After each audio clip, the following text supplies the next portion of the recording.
దీనత్వం ఎలా వస్తుంది? సాత్వికత్వం దేవుని బిడ్డలు ఎలా నేర్చుకుంటారు అంటే శ్రమే. శ్రమలో వారు ఏమి నేర్చుకున్నారట?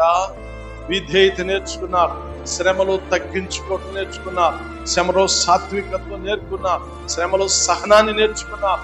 శ్రమానుభవం మనకి ఏమి నేర్పుతుంది అంటే ఇది దైవ లక్షణాలన్నీ మనకు నేర్పుతుంది. శ్రమ కలిగిందంటే ఇది మనకు అవసరం అంతే.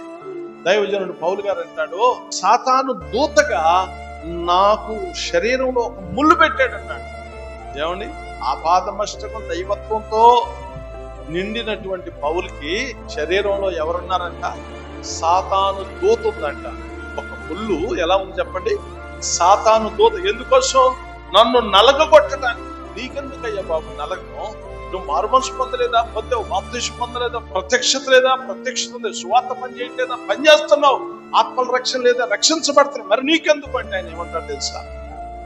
అవన్నీ నాకున్నాయి కనుకే, వాటికి మించిన విశేషమైన ప్రత్యక్షతలు నాకున్నాయి కనుకే నన్ను నేను హెచ్చించుకుని మరొక సాతానును కాకోకుండా ఉండాలంటే నా శరీరంలో ఒక ముళ్ళు అవసరమైందని. దేవునికి స్తోత్రం.